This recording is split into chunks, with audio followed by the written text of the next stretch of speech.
السلام عليكم. يلا نقول بسم الله الرحمن الرحيم ونعمل مع بعض المزاليكا. المزاليكا عبارة عن فشة وطحال. هسلقهم الأول كويس قوي لحد لما يستووا. هسيبهم على النار يستلقوا ويستووا، وبعدين هجيب طاسة فيها زيت أو سمنة بلدي، وهنزل بقى بالكبدة والقلب والكلاوي. الكبده والقلب والكلاوي ما ياخدوش سوا، علشان كده انا هسلق قبلهم الفشه والطحال لوحدهم الاول. مش هحط الكبده في الزيت والقلب الا لما اتاكد ان الفشه والطحال استووا كويس. بعد ما استووا كويس هنزل بقى كده بالكبده والقلب والكلاوي وعلى الفشه والطحال في الزيت، وهديهم تقليبه كويس قوي. وبعد كده هنزل بمعلقه كبيره ثوم مفروم وواحدتين فلفل سبايسي او عادي زي ما انت عايزه. هديهم تقليبه بقى واظبط الملح والفلفل والكمون. ما تحطيش حاجه اكتر من كده لان هم اصلا ريحتهم وطعمهم مش عايز بهارات. الحاجات البلدي دي ما تغيريش طعمها بالبهارات، ملح وفلفل وكمون.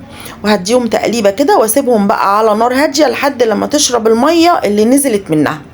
اثناء بقى ما بتستوي وتاخد بقيه سواها هسلق مكرونه، علشان الطبق ده عايز مكرونه وبطاطس مقليه او بطاطس محمره.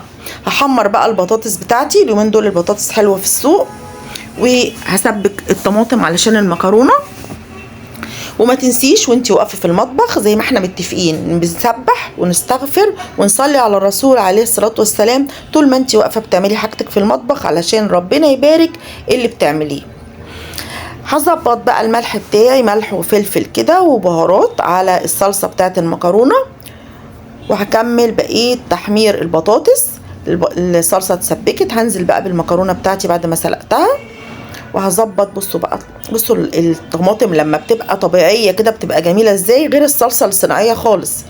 ادي البطاطس اتحمرت اهي. هظبط بقى الاكل بتاعي وهغرف. كل سنة وانتم طيبين، يا رب يعود علينا الأيام بخير، وإن شاء الله ربنا يبلغنا العيد اللي جاي بإذن الله.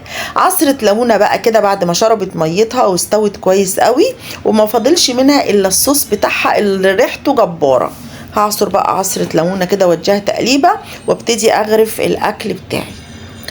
البطاطس بتاعتي اهي بقى هحط عليها حبة فلفل أسود. ألف هنا وشفا على كل اللي أكل منها، وألف هنا وشفا على كل ضيف بيجي ياكل عندنا لقمة. كل ضيف بيخش بيتنا بيطلع بالأمراض والحسد والسحر والحاجات الوحشة بياخدها معاه وهو ماشي، علشان ده بركة في البيت. هغرف بقى. بصوا سفرة تجنن. كل سنة وانتم طيبين، اعمليها وريحتها جبارة. ما تنسوش تدعولي دعوة حلوة. وسلام.